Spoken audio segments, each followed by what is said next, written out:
You're about to watch a conversation I had with Dr. Pete. Dr. Pete is an Orthodox Christian who spends most of his time being a doctor in the ER, saving people's lives. Why I think this conversation is so important is because Dr. Pete takes a proactive, practical approach to health. He's balanced, but he also sets a standard for what it means to be a Christian, but also what it means to be healthy.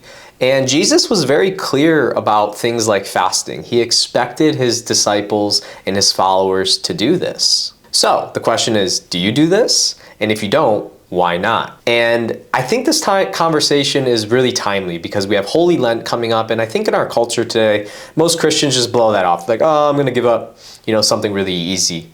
But they don't really dive into it head on to challenge what in Orthodoxy we call your passions. And a lot of spiritual fathers, they say the doorway to the passions start in the gut. So Dr. Pete's approach is something maybe you can try this Holy Lent to challenge your mind, your heart, your spirit, to deepen your connection with God, because that's really the point of fasting. There's obviously a ton of practical physical benefits, but there's also deeper spiritual benefits that I think go beyond just what can happen to the mind or body. So I really encourage you to listen to this conversation, especially leading off of the last debate I hosted, because it shows you that you can do this properly in a Christian way, in a Christ-like way, but you don't have to go to extremes of being a vegan or being a vegetarian and shaming yourself if you don't do those things, because that's not how Jesus would eat. So enjoy this conversation with Dr. Pete and let us know what resonated, and if you're going to go for it this Holy Lent and try a 40-day fast. We have facts, we have interpretation, and then we have a discussion as to what to do about that. All those three levels are very different. I can agree with people on what the facts are and not have the same interpretation. I could agree on facts and interpretation and not really recommend the same just consequence. And I feel like a lot of times in the Christian debates, we oftentimes think that we're talking about facts, or think that we're talking about interpretations, or think that we're talking about what to do, and we're just confusing all three of those levels. And so we start quoting things and doing various, and it doesn't justify every step. So anyway, it's just to speak about a prior conversation that you had, but this is the key, and I think this is a great bridge to where we're going to go with today's discussion, is that when you take a tool and you make it the ends instead of a means, all hell breaks loose. And the perfect example of that was going back to the Garden of Eden in Genesis. Adam and Eve ate the fruit of good and evil. Why? No one told them why they're eating it. Like, that was a tool. Understanding good and evil is a tool for something.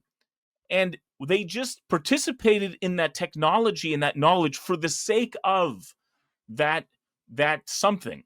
And when you don't align things towards a purpose or a meaning, bad things occur. And I would use the example of an anorexic. Imagine a person who is fasting without purpose.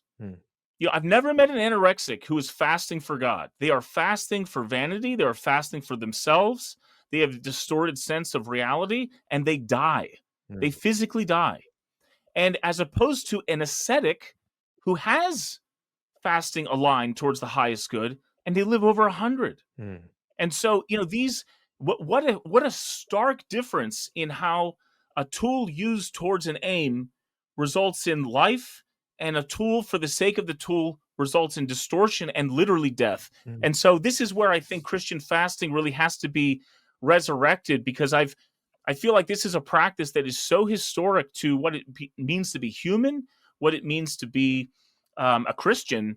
And there is a powerful scientific punch to all of these things, but it is a true lost tool that needs to be aligned towards something. And so I'm just so excited to talk to you about that practice with you today. Yeah, I'm very grateful you're here, because you can't, in my opinion, you can't be a Christian and not partake in consistent fasting.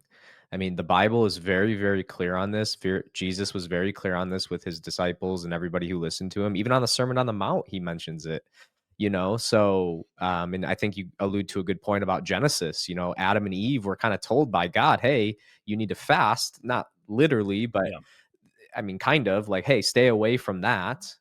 we could look at it Yes. through two lenses, right? The lens of fasting the mind, or the passions, but also fasting from physical food, because it was fruit, or at least that's how it's described, and we don't fully know what all that means. But I think it's a really, really important conversation, because I think we're living in a culture of extremes. And I think, Dr. Pete, for you, it's important for you to know I was actually a vegan for 5 years.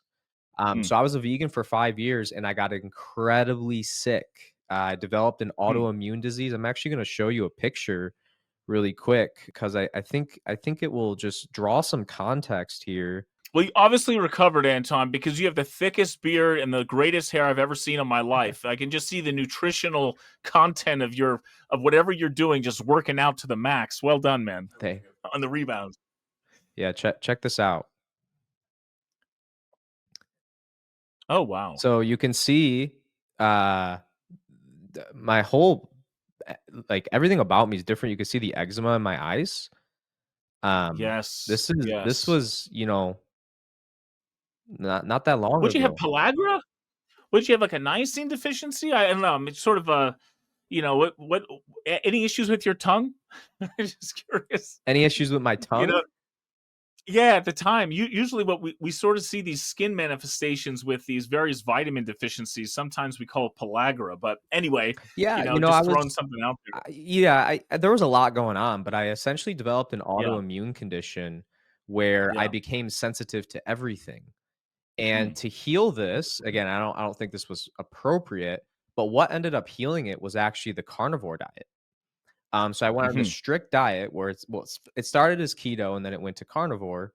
And I was doing veganism more for spiritual reasons, like, protecting the animals, and that's why I was originally doing. I wasn't really doing it to optimize health. But when I got sick, I had a girlfriend at the time. She was like, "You need to eat meat." She's like, "I can just see it yeah. in your eyes. Like, you need meat." I was like, "Meat is demonic. Meat is evil." This was my old paradigm, and the carnivore diet and the keto diet brought me to a place of balance again.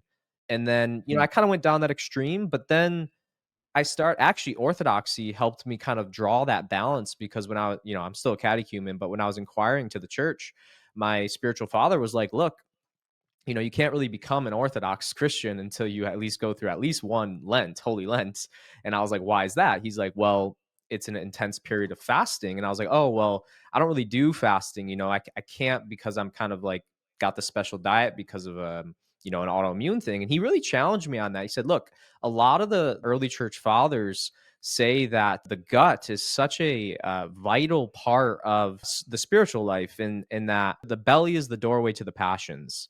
And he really mm, challenged me, and he said, "Look, you can't really be an Orthodox Christian if you're not willing to participate." And he's like, "Look, if it's an extreme health condition, I'll give you a blessing, and that's fine." But that really was powerful for me, because shortly after that, I participated in my first nativity fast, where I did the full thing. I didn't eat any meat, I didn't eat any dairy. I messed up a couple days, and I had fish on a few days, and I couldn't believe how good I felt. And it was kind of cool to see how far I had come from the strict vegan days and the strict carnivore days to now kind of finding this beautiful equilibrium where, from time to time I will have sugar and not beat myself up. From time to time I will restrict from meat according to the church.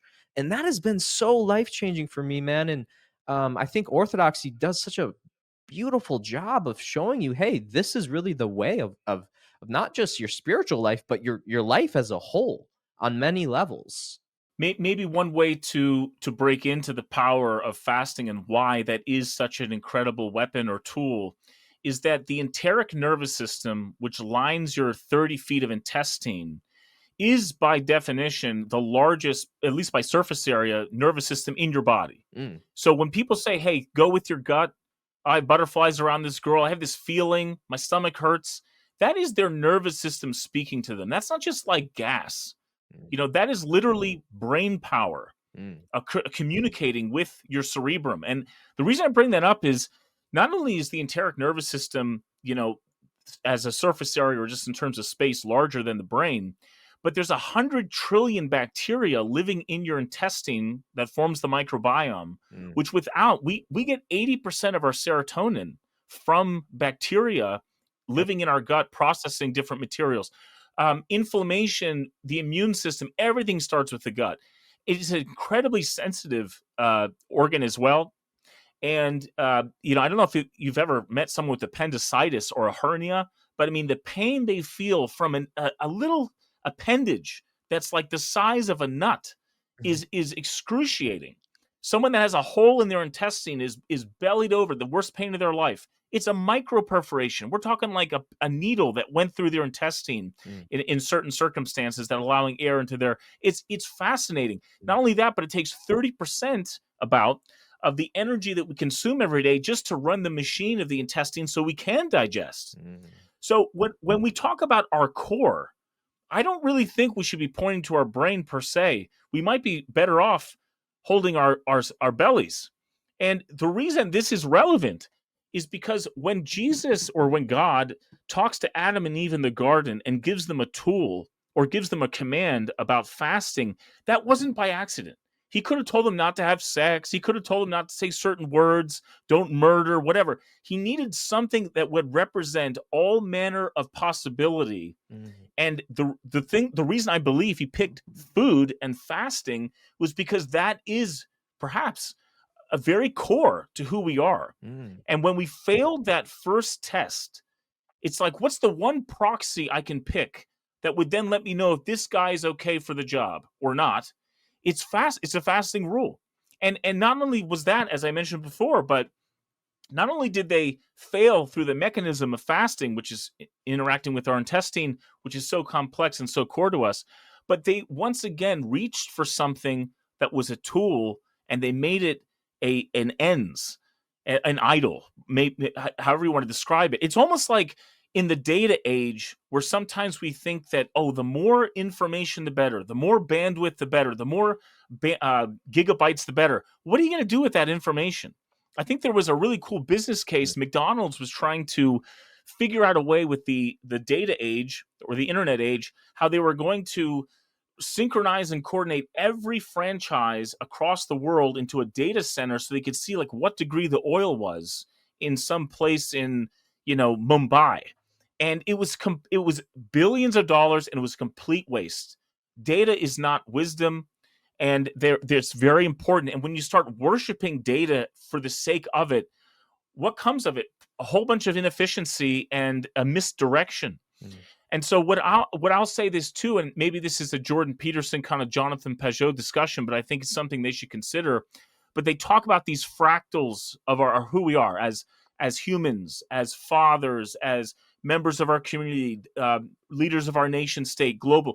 All these things need to be pointed and directed towards the highest good, which is God. Okay, true.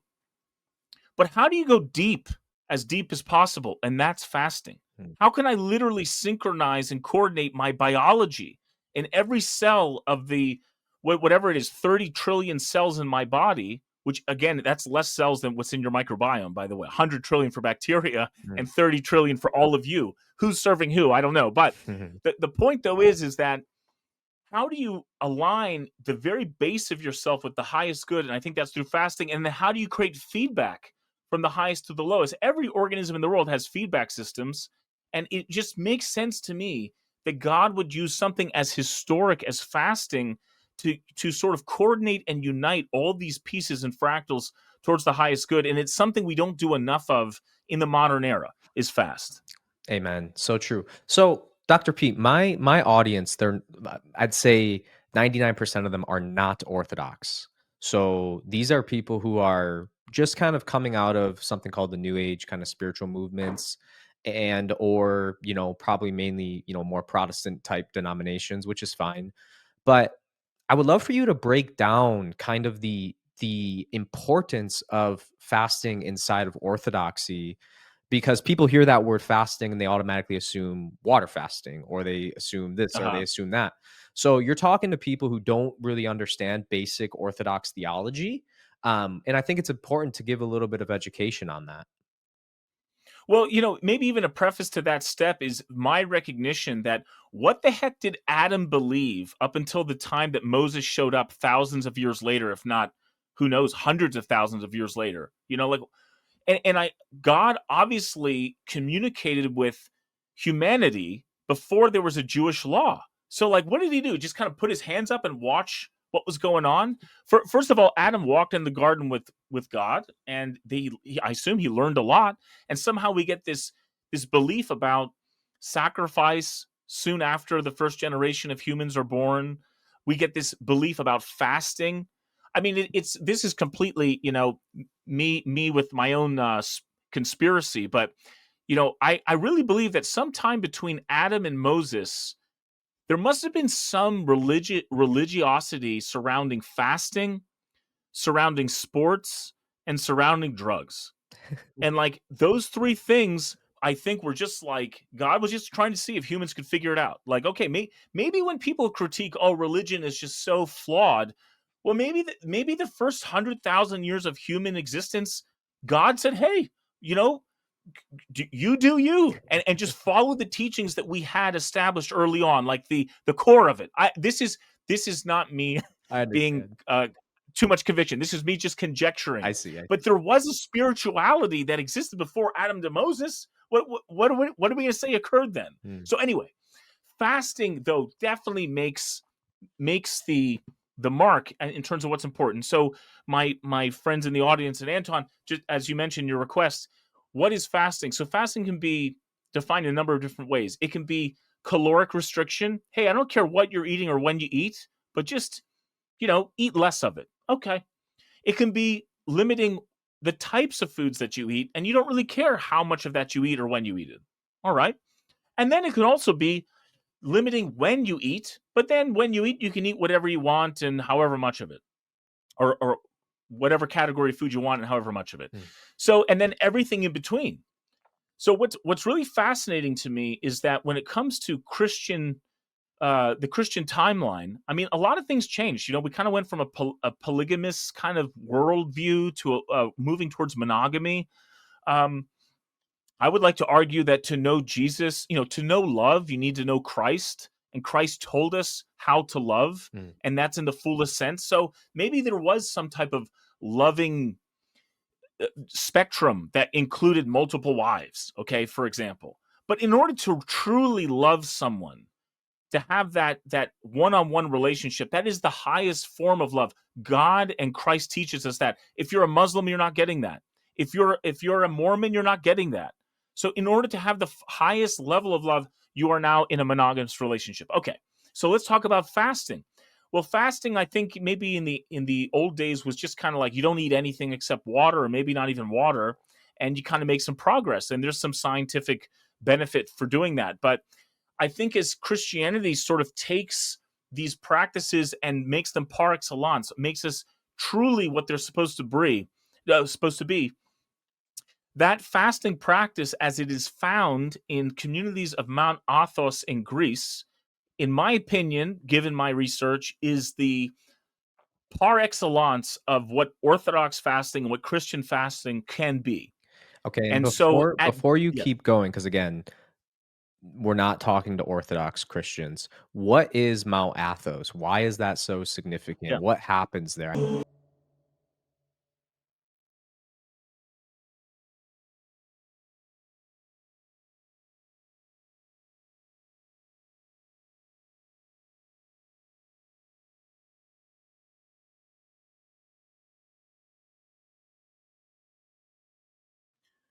Yeah.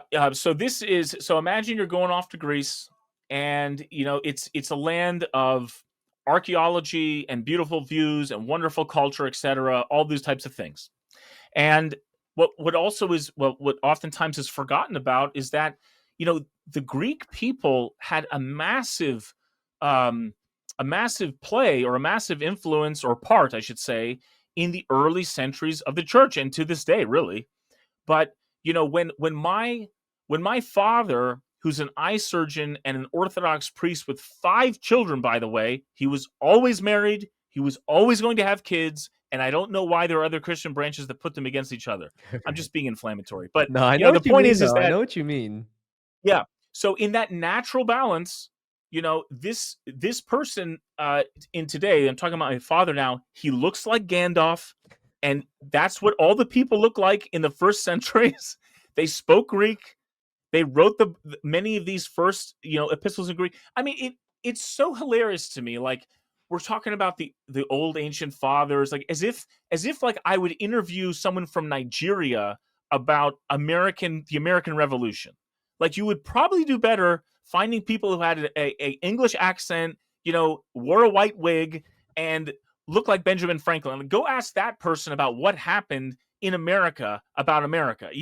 And I sometimes I just wonder why we, in the case of Aaron, like why he's deciding to just make this up 2,000 years later. Like, it's so unfair. It is. Like I'm just gonna start piecing together, triangulating facts on a mountain of leaves as to which all these parts and pieces should go together to come up with my own narrative. Anyway, so the reason I bring this up is, in Greece, there is a community in a peninsula of about 23 monasteries and skeets, which are like little small monasteries. And they're made of every ethnic Orthodox group in the world. So we don't care if you're Greek. We don't care if you're Romanian. It just basically means that it's the language to which the liturgy and the services is in. Mm. And, one day there's going to be an American Orthodox church. That's fine. It's going to be in English because that's what we speak. But the theology will be Eastern Orthodox. It'll be Orthodox Christian. And so when you go to this peninsula in Greece and you go to these monasteries, which look like castles, and they're filled with people that look like Gandalf, and no woman is allowed to be there. And I don't care if you're upset about that. That's just how it is, and you can watch a documentary on it if you want to participate. That's fine. I'm not making up the rules, but they're there in their own way. And they've been there for at least 1,200 years, if not longer. Wow. And they all participate in this ancient practice of fasting. By the way, it's a UNESCO World Heritage Site because it's that beautiful. And I was there as a teenager, and I've been to many monasteries and convents through my lifetime. Wow. I'm 40 years old now, halfway there. And so, these places are safe. They're safeguards for the faith. They maintain not just traditions, but literally relics. The largest piece of the cross that Christ was crucified on is in Mount Athos. Wow. Some of the oldest icons are in Mount Athos. It's a magical place. I mean, if a dragon just got up and flew out into the horizon, I would be like, sure, that's just normal here. Like it just looks like that type of place. That's awesome. And it's monastics, right? They're all Yeah. they're all monastics. And what is, just for the sake of the audience, what is a monastic? A monk. So in this recognition that there are many places and roles for people to participate in the church, you have parishioners, you have clergy, you have monastics. Everyone has a role. If depending on your gifts and your curses, by the way, you might find yourself being a parishioner as a father or as a mother. You might find yourself as a married priest.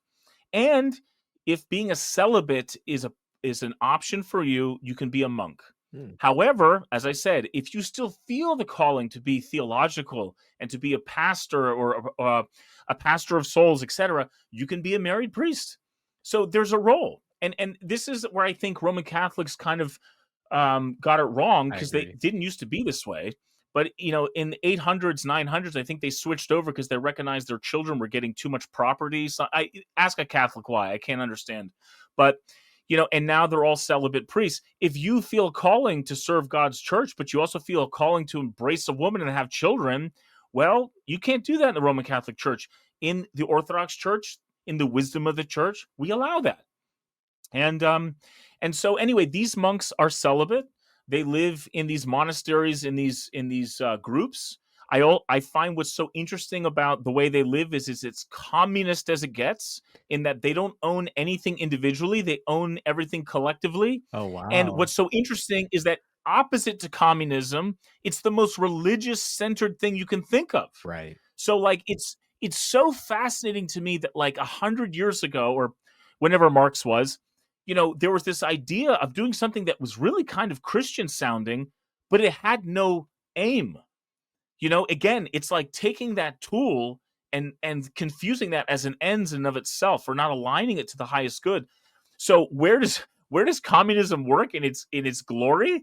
In monasteries, where God is the center. Mm. Uh, anyway, I just find all of human history such an irony. But um, so what I did as a doctor, and I work in the emergency room. I take care of patients day and night. I work, 9-hour shifts, 12-hour shifts, 24-hour shifts. It just depends. I'm taking care of the suffering. I'm taking care of the people that are in tragedy, that are losing loved ones, heart attacks, strokes, bear attacks, dog attacks. I mean, just name it. I've seen it. Wow. And what's so fascinating to me is that something like 80 to 90% of all disease, of all the tragedy that we struggle with as a healthcare system, can be entirely avoided through fasting. And Wow. it's it's such a meek Christian theme that in a place as humble, as unknown, as silent and quiet as a monastery, there therein would be a practice that is free, it is easy to start today, and that can remove so much suffering from our lives. And I think this was really cool. I think his name was Aeschylus. He was an ancient playwright in the Greek world, and he was known for all these different theatrical scripts. And when he died, on his tombstone, people asked him, "Well, what would you like to have on your tombstone when you die?" And he did not want them to write anything about his plays, his success. He wanted to mention that he was in one of these great ancient Greek battles of war on his tombstone. Hmm. Herein lies Aeschylus, a soldier in such and such a war. Hmm. And the reason I bring that up is the only thing we were promised when we left the Garden of Eden were two things: work and pain. Hmm. That is reality. And what I feel is so important that an ER doc bring this up to people is that in my reality, which I think resonates with what God said reality would be like, pain and suffering, we can better align and direct and aim and understand what things are really about. So I'm not talking about a freaking diet. I'm talking about a way of life that will allow you and your loved ones to be there for Christmas, to be there for Pascha, for Easter, so that you don't have 80 to 90% of disease bringing you down low and breaking you unnecessarily in many ways. And so this is my interest. And as a person who's been fasting in the Orthodox style since the age of 7, I'm now 40, but I've only really been doing the Athos diet for the past 8 years since I've kind of come across it in this optimized way. The stakes are very high, and I'm your doc telling you to take it seriously, because at some point, life is already tough enough. We don't need to add on to it these extra burdens that can be completely eliminated, or at least sidestep or ameliorated. And so, you know, isn't it a beautiful thing that God gave us something so simple to eliminate so much suffering, and we self-exile ourselves from that cure. And that's what I'm trying to bring up today, is sort of say why I think this particular methodology works. Yeah, that's beautiful. Very, very well put. Something you mentioned is the difference between like a diet and I guess a practice, because I think that's the problem with the vegan diet is that it becomes its own religion. And then it becomes, oh, you're not vegan, so you're on this side, I'm on Yeah. that side. It's a sense of separation, and then people use it as significance, like, oh, I'm more spiritual than you. Look at how, Yep. look at how I'm saving the environment. Look at how I'm not harming animals. Look at what I'm doing. Yeah. And a lot of that's propaganda, if we're fully honest. But at the same time, there's still a place for that, right? It's just Right. not, maybe if some people want to be vegan, that's fine, whatever. But for the average person, I think if you tell them, hey, you have to be vegan, this is going to repel them. But if you say, like Hmm. someone like me who doesn't really like the vegan diet, and it's if I'm fully Sure. honest, hey, can you do it like 200 days out of the year or 180 days out of the Right. year? That to me is so much more reasonable. And I actually believe healthy, because when I was vegan, man, I was so rigid. I had to read Mm. every little thing on the back of the ingredients. Oh, it has whey, I can't eat it. Oh, it's got a little bit of milk, I can't eat it. Oh, it's got egg yolks, I can't eat it. That's not healthy either. So Mhm. talk to me about what the actual fasting is. Like, do you align it? Yeah. Because I haven't read your book yet, and everybody, I'd highly encourage it. I could tell you know your stuff, and you're not dogmatic with it either, which is what I really appreciate the most. So, what is this fasting regimen? Yeah, I mean, first and foremost, I want to say I love meat. I'm such a carnivore. I eat less meat throughout the year than most people, but when I do eat it, I taste it more. That's beautiful. Because I'm Same going. here. It's ebbs and flows. Yes, Feast and famine. yes. And to that point, I mean, we as whether you want to say we were engineered this way or through God's evolution, we came about it this way, but we were built for feast and famine for sure. Yes. Feast and famine.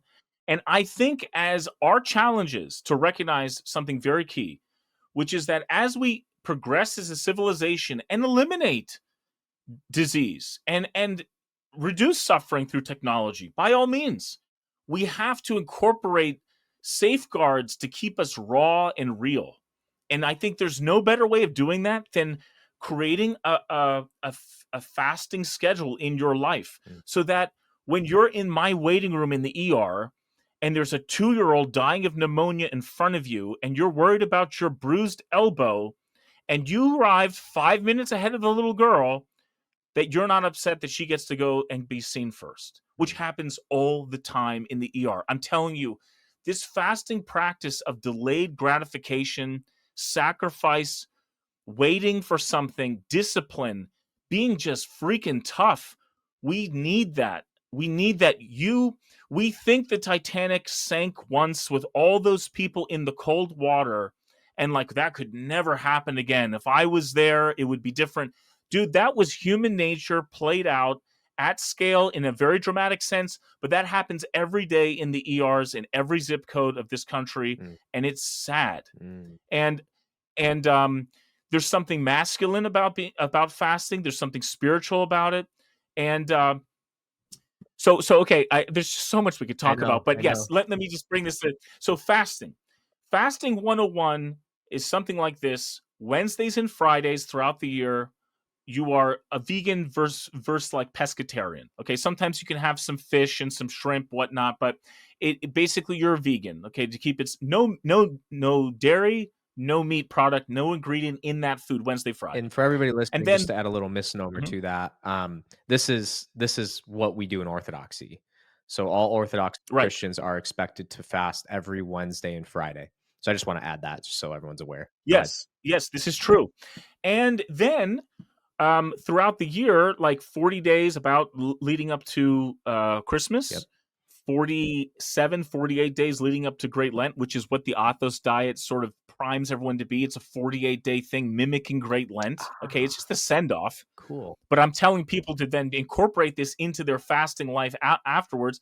There's a several weeks over the summer, which kind of changes in duration depending on that year, and then there's about 2 weeks in August. So if you add this all up, it's at least half the year. It can sometimes be well over 200 days of year where you're a vegan or a pescatarian, something like that. And so when I was a kid at 7, man, I was a husky MFer. I mean, I ate all the white bread and all the candy I could because I could eat whenever I wanted.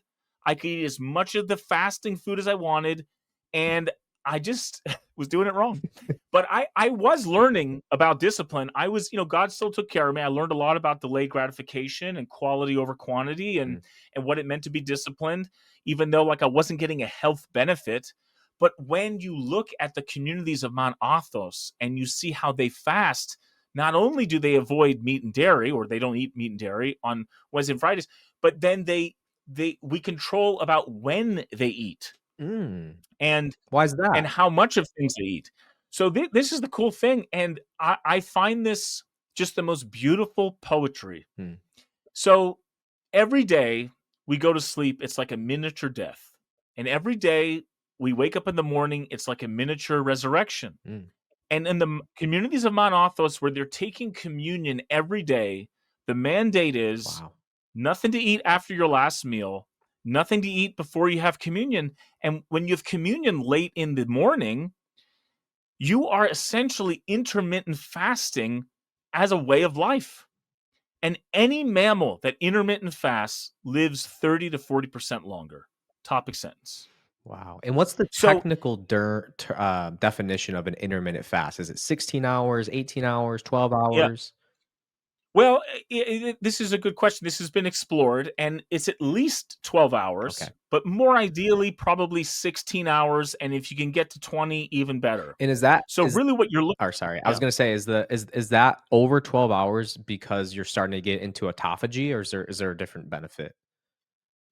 Yeah, so at 12 hours, you start to turn on autophagy, which is this cellular clean out process for optimizing your mitochondria, getting rid of old organelles, getting rid of bad proteins, getting rid of cells, for that matter, that aren't longer functional. And that starts to emerge at 12 hours of fasting. That means no calories. So intermittent fasting, no calories for a certain portion of the day, and then somewhere between in my book, I recommend 16 to 20 hours of not eating. Sounds like a lot. It's not. Um, the average human being could probably go 100 days without eating if necessary. And the world record Really? holder for not eating, yeah, the world record 100 holder for days? not eating, period, was over a year. He was a Scottish guy. Didn't eat for over a year, just water and vitamins, water and vitamins. Okay, so you need to do some supplementation. Wow, that's incredible. Okay, let me ask you It this. is. It is. So, being I'm probably not your average person with a I know I can hang in this conversation because of all the stuff I had to learn trying to heal Uh-huh. myself really. Um Hmm. what I was going to ask is what something I learned was that fasting becomes a lot easier if you eat more fats. So like if my last Mhm. meal has more fats in it and then I'm fasting that whole next day or even just 16 hours, if it's like something fatty, and maybe some avocado, a piece of steak, some eggs, this makes it so easy versus if I were to eat something like oatmeal or pasta or something like this. What's the science behind that, if there is any? Yeah, the science behind it is that we have two fuel systems in our bodies. One uses sugar for energy, and the other one uses essentially ketones, which is a breakdown of fat. And so I would argue that, as I said before, with our evolutionary basis or engineering basis, we were probably more akin on a regular basis to burning fat for fuel. For sure. And when you move into ketosis, which basically takes about 16 hours, which is why I tell people, hey, don't don't make your you have to fast at least 16 hours a day. That's my recommendation. Even though you can kind of see signs of healing even as early as 12, I say get to 16 because what I want you to do is to clean out your liver every day of the fat that's there. Mm, I want you to all that I want you to clean out all the glycogen, right, that stored sugar right, that's right, in the right. liver and in the muscle tissue. And so burn through that, reset, get rid of all that old stuff and reset with fresh. And so what happens is we have people fasting at least 16 hours. They burn through the glycogen. They're now in ketosis. The fuel source is actually very brain friendly. People that have seizures don't get the seizures when they're in ketosis. Um, GABA receptors, which are actually innervated for when you drink alcohol or take benzodiazepines for anxiety or in sometimes depression. Yes. Ketones actually turn on those GABA receptors, so you're feeling better, but you're not like addicted to a drug Yep. and not having hangovers and having problems walking.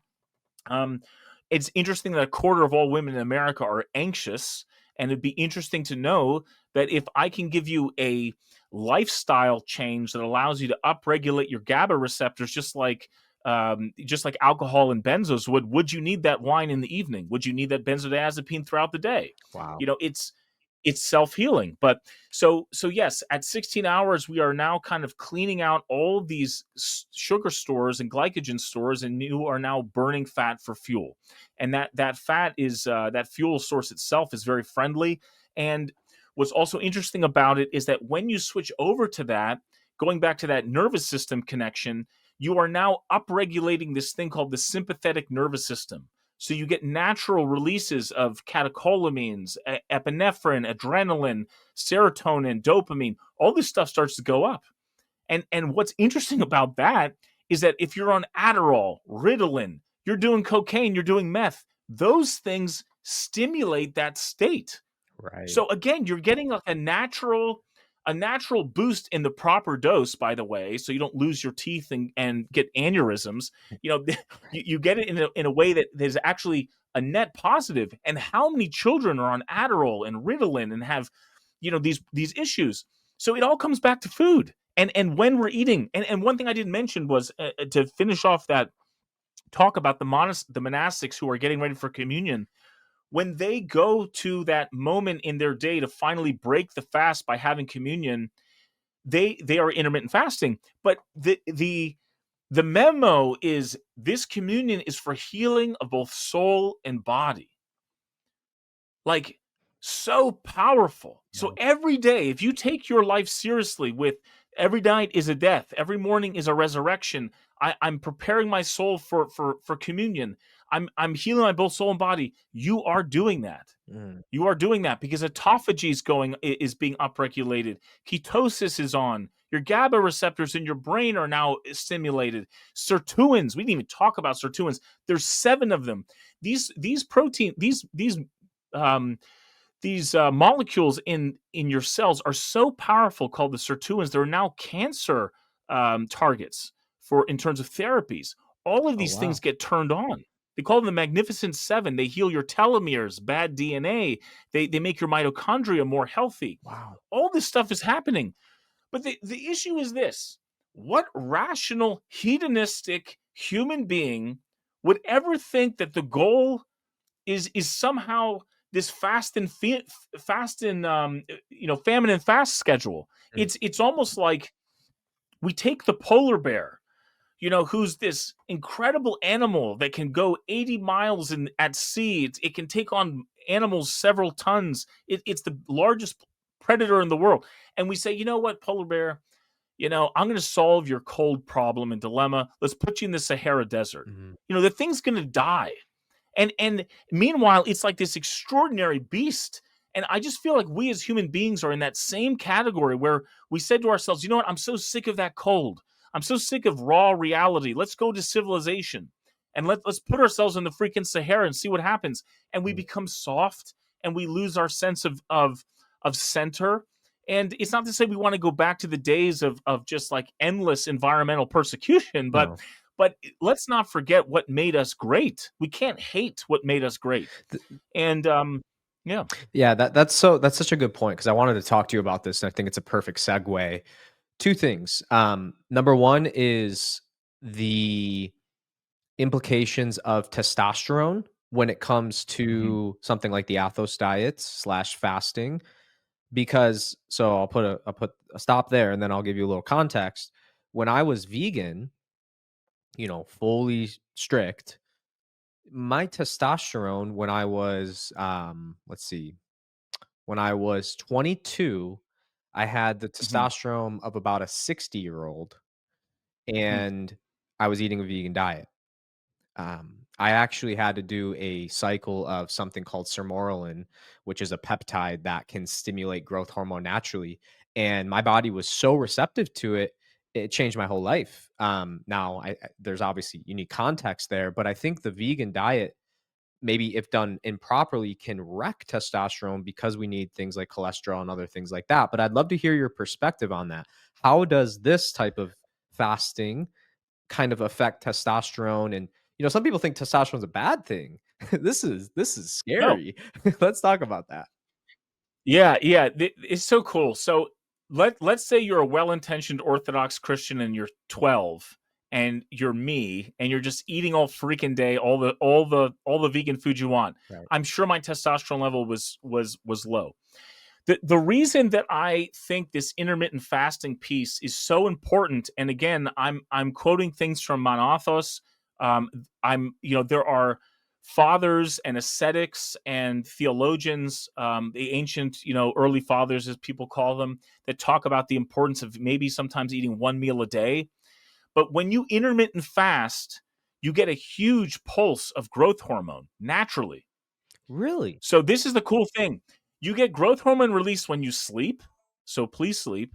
You get growth hormone release when you exercise. So by all means exercise. And the third thing, through intermittent fasting. Huh. And so my point is that God takes care of us. Like if we do it as a system, all these parts and pieces, and you take what the Father said seriously, and you're confining when you eat to a certain number of hours a day, you're getting like at least a 200% increase in growth hormone release. If Wow. you do a prolonged fast, and I don't recommend it, it's beyond the Athos diet, but if you do a prolonged fast, 1,500%.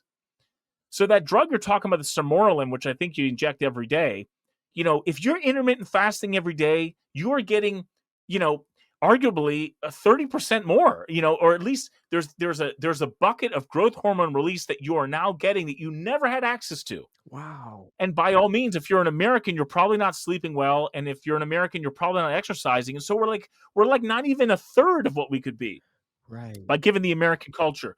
So let's fast. So I want to say growth hormone is a powerful longevity drug, and it heals bone, it heals collagen, it's good for your immune system, it's good for muscle mass, all of this stuff, and you get a natural release of it with intermittent fasting. Do that every day, and you'll see the result. The other thing I want to mention with testosterone is, yes, the intermittent fasting piece and the vegan piece does lower it.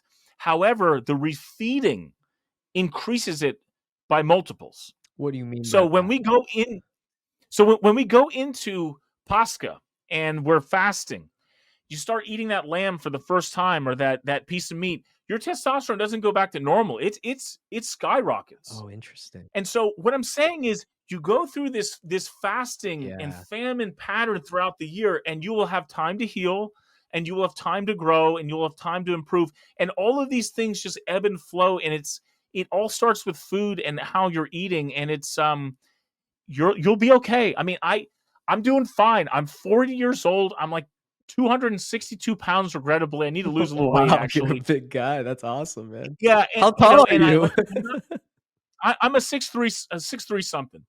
So if I said 6'4", I'd be lying. But the reason I bring this up is, like, as a child, I can't tell you how many parents were like, "Oh, poor Pete, he's going to be stunted with growth.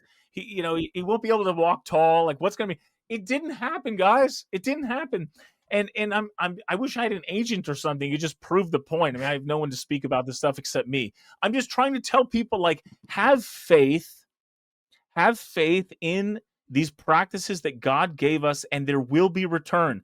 And I don't, it's kind of like people arguing about marriage, right? We could come up with all sorts of statistics that if you get married, your longevity increases, and there's cortisol, and you could break it down into mechanistic things, and you kind of lose some of the magic of it doing that. Right. I'm not trying to do that with fasting, but in an age where people don't fast, Right. I got to come up with something Right. to justify it. Right. And so God, I think in his meek way, like I said, gave us this tool which is so powerful.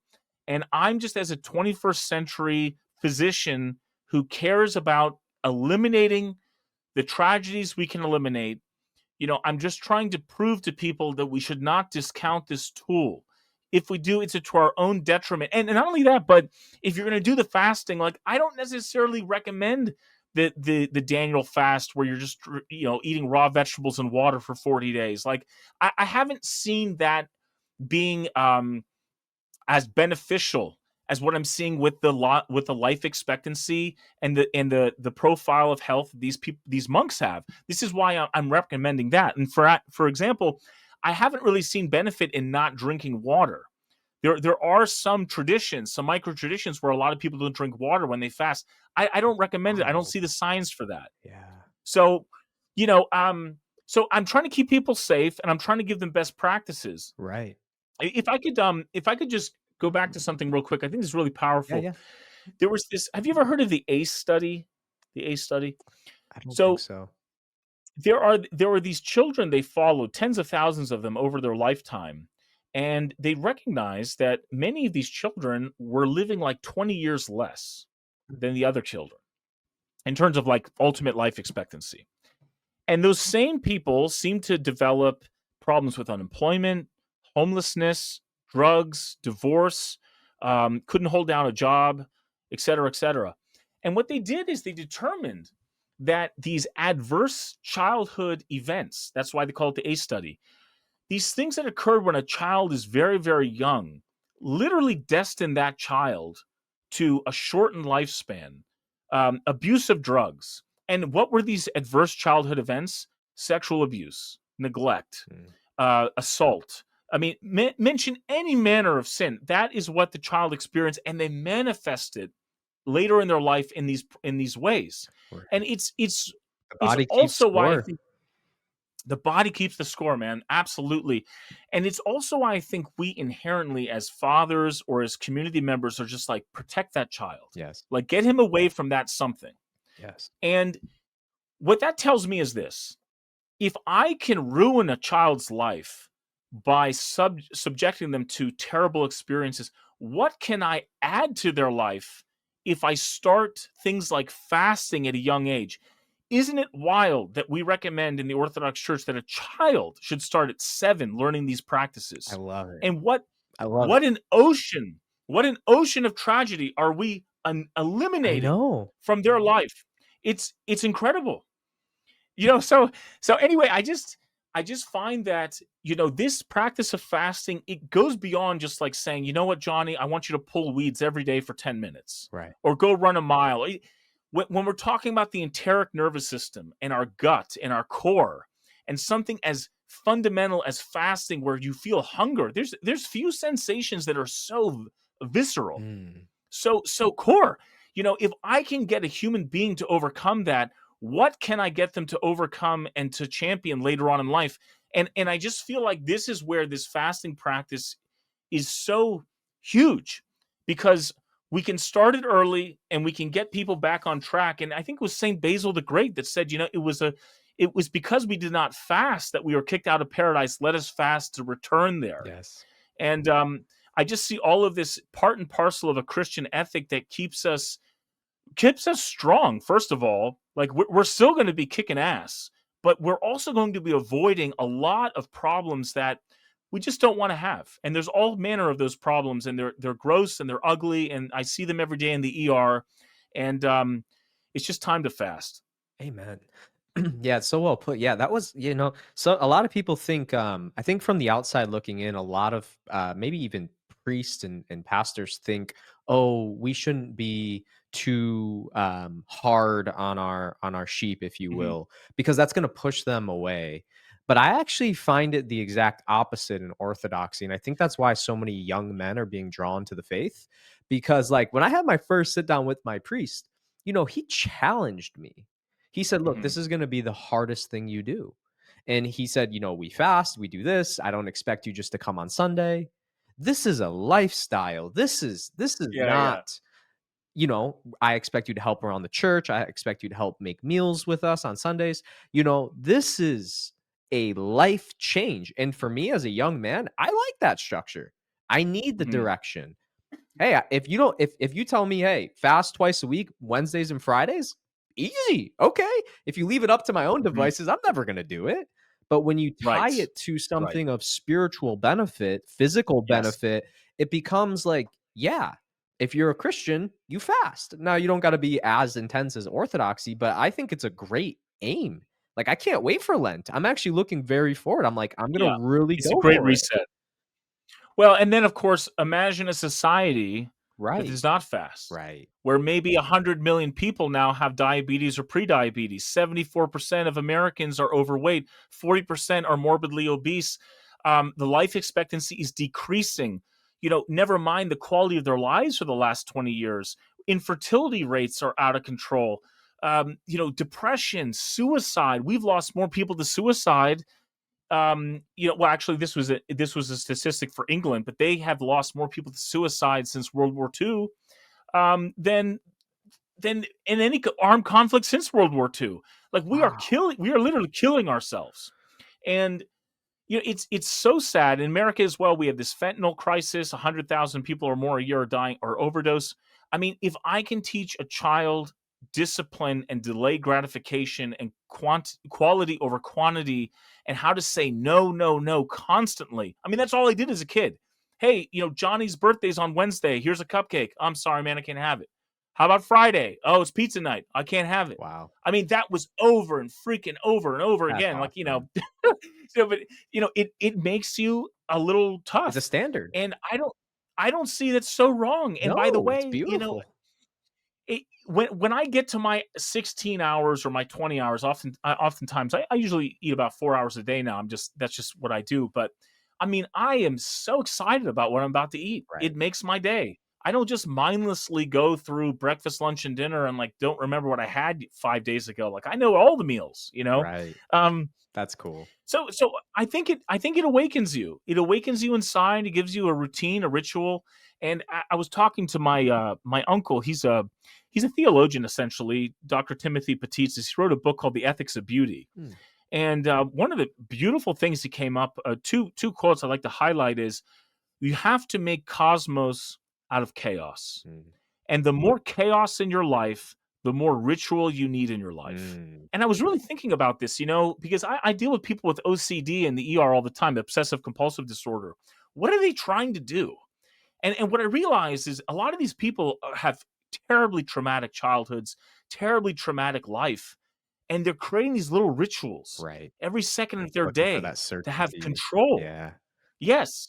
And it's obviously an unhealthy practice, but what I think they're trying to do is something like what we should be doing as Christians, which is creating a sense of routine and ritual and sanctifying every day of our lives so that we can march through, these problems, and there are many of them. And there's just no better way to highlight these principles and these themes than through food Mm. and through fasting and when we eat and what we eat and how much of it. And it's these are big buttons we have to press, and we need to at least be aware of them. And I think it really translates into a very different life trajectory, in real and meaningful ways. Yeah, on many levels. I heard you share a story on your YouTube. I'd love to ask you about it. It was about I think it was a baby who pretty much the doctor said, "Hey, there's no chance of this baby living." Oh yeah, Can you yeah, tell yeah. that story? I thought that was fascinating. Yeah, no, thanks. The theme was something like our traditions can save us. Yes. And in this era where we have all these bizarre ethical dilemmas and scenarios, what should I do? What should I do? We need to understand that like our church has been through this, at scale over centuries, and let's lean on some of that. So the story goes something like this. We had this ethical debate as to what to do with the child that was being born so prematurely that was futile. And the spectrum was something like, should you let this child, well, should you just abort the baby, first of all, birth the baby, let it die on the table, do something sort of ceremonially to see if you can show a good effort, but no, it's not going to go anywhere? Or should you just go full bore and hook this kid up to chest tubes and intubate them and pressors and what? I mean, it is a robotic world in the NICU at times Mm, with these I'm infants, sure. and there's no clear answer. So we had this big debate about it for an hour or so, and again, the last question was, hey, so what would you do with this child where it's just futile? And I just said, guys, I don't know. But what I would say is that in the Orthodox tradition, we want to keep them alive long enough, essentially, to name them and baptize them. And what I would do is I would just do everything in my power to keep that child alive, so we can do those very important sacramental mystery like rituals, and then let the child go. And what was so uncanny about that story was that literally the medical student two doors down from me, or like two chairs down from me, was like, Pete, I was that child. And I'm like, what are you talking about? So he's like, yeah, when I was born, my parents were told that I wasn't going to make it for various reasons. And they said, you know, let's at least keep him alive long enough to get a priest there to baptize him. He was actually Roman Catholic. And in the process of them doing everything they could and waiting that long to get him baptized, and he was baptized, that kid went on to become a doc, and he's taking care of a lot of people. And so I'm not going to pretend as an ER doc that tragedy wouldn't have occurred maybe if that Or story was played out many other times, but like it's not up to me. And I don't have to lose sleep over this. I can just, there's a protocol. Mm, There's a blessed pathway. mm. I don't have to be Aaron coming up with my own, I'm sorry, Aaron. I don't have to come up Strategies. with my own protocol, based on Prophet Pete. No. This has been worked out. This has been worked out. And by the way, I can delude myself of anything. Mm. And so I'm going to lean on the heavyweights and sages of the Orthodox Church and a 2,000-year-old tradition. And I will sleep that night. The parents will sleep that night, and we won't have any regrets. It's very powerful. Regret and resentment is a terrible feeling. And so that's I mean, there's so many stories from the ER, but that was one I thought that really highlighted this very powerful importance of recognizing tradition. And like, imagine if we had to reinvent the internet every generation. Like, we got to start building on stuff at some point, Yes. and it's cool to be original, but like, it's also cool to build on the backs of giants before you, and we can't forget that. Amen. This is beautiful, man. I love your passion, and I love what you're doing in this world. I think it's important. I think you're bringing awareness to, probably more mainstream Christianity. I mean, the average Orthodox, I would say they try at least to partake in Holy Lent and, other fasts throughout the year. But I think all Christians, we are, despite denomination, this is the command, if you will, from God, from the church fathers. This is following tradition in a way that aids your spiritual growth. So I think it's important. And for somebody who maybe has never fasted, they've never even tried an intermittent fast, is there a type of certain foods you would recommend to make it a little bit more easier leading up, how to break it, things like that?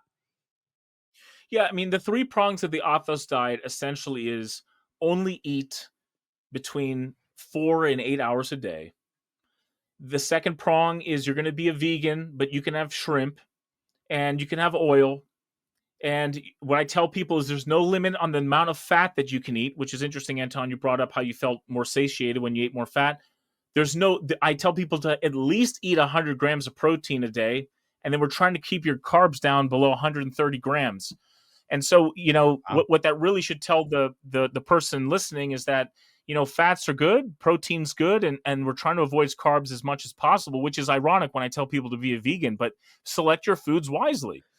Yeah, that's And then fascinating. the final and then the final prong of the diet essentially is just telling people to walk, which is in of itself an incredible form of exercise. And again, some people are like, "Oh, I'm really into lifting, etc." And studies show that about 10 days into this practice of fasting in this way I'm describing, your body kind of recalibrates. So you can start doing more aggressive stuff, but you don't have to. Just 30 Right. minutes of walking a day for 48 days is fine. So if you do this for 48 days, people that do this lose at least 10% of their body weight. They lose 10% of their body weight, but they're high on energy. They feel reset. They feel lighter. Their sleeping improves. Their exercise tolerance actually improves. They might not be getting their personal best on like a bench press, Right. but they have more stamina. They have more energy. Mm. It's crazy, but like the average American eats 11 times a day over 15 hours. That's not intermittent fasting. And that results in 74% of people being overweight and 40% being morbidly obese. I mean, I take care of people that are 500, 600 pounds. Wow. When in human history was that even possible? You could have been the greatest king of all time and never been that heavy. It's extraordinary. And it's such an irony that in America, our nation's poorest are the heaviest. We're growing up, I'm not sure what your age is, Anton, but growing 29. up, like the poor were portrayed as like, oh, they're starving and cachectic and they're in Ethiopia and Bangladesh and you can see their rib cages. Not in America. And Right. so, it's just there is That's fascinating. this is all a spiritual problem, and Right. it manifests in second, third order effects that are killing us. And so that's I tell people again, those are the parameters to making best of this Lenten period, which is approaching in a week and a half, by the way. Right. It's perfect We timing all know for it's this. coming. Right. And what I tell people anyways, if you're gonna fast, at least do it right. Like, at least let we are all humans, we're all spiritual beings, whether you're Christian or not. Like, this is biology as well. Right. And I didn't write the biology, God did. Mm. Like I like to tell people this: science answers the question of how, and religion answers the question of why. These Mm, are two different discussions. But nevertheless, God is in charge of both. mm, And so I'm just trying to validate and verify what has already been taught, what has already been known. And there's a lot of consolation and solace there. And my last point about Lent is this: studies show that when you do this particular diet, or you can reverse cardiovascular disease significantly in as little as 30 to 40 days. Why did the church recommend Lent and these various periods leading up to the feasts? Because grandma might be dead on Pascha this year mm, if she doesn't take this seriously. Your father with all of his risk factors, your brother who's middle-aged, all of these things will add up to a confusion on the feast day of tragedy if we don't take our health seriously. And I work the holidays. People die on the holidays. Like, it happens all the time. mm. And so what I feel like another consolation in the mandate to fast for Pascha, it's not some kumbaya thing, Right. not just that. It's literally life and death. Wow. And so let us take it seriously so you too can be there for the resurrection and celebrate it for what it's supposed to be. And also get a huge rush of growth hormone, testosterone, and everything else in the process. But yeah, it comes with the territory. Have faith, and it's not an act of faithlessness to be obedient. Like, we're supposed to fast. God takes care of us. I'm telling you why there's a little bit of a sweetness in the medicine, like a little return on investment. I don't know if you know who Milo Yiannopoulos is. He's this. I just interviewed him a few weeks ago on. He's the greatest contrarian the world has ever known, but he's Greek background. So I talked to him, and he was just telling me, Dr. Pete, you are just like ruining the romance and beauty of fasting, and by breaking it down into these components. I was like, see, I, it's fair. It's fair. I'm I not don't saying that agree, we're just doing it but I for. see what you're saying. Yeah, right. I feel as it's a way of glorifying something really That's how I beautiful, feel, but and your you passion know, just makes it extra awesome.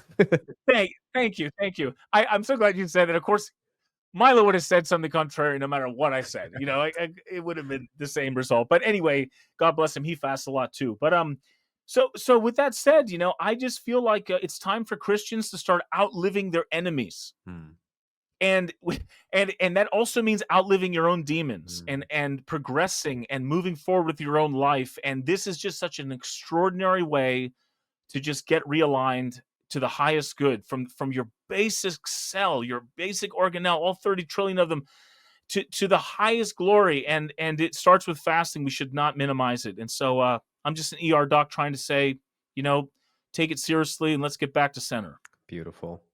Well, with that, we'll end it here. Where can people find you? Thanks, Anton.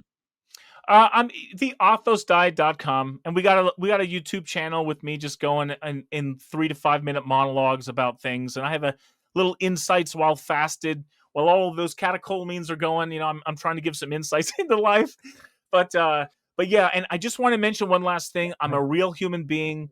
I'm 40 years old. I've been married 18 years. I have 4 children. I delivered my last child. Wow, Like, I've changed beautiful. diapers.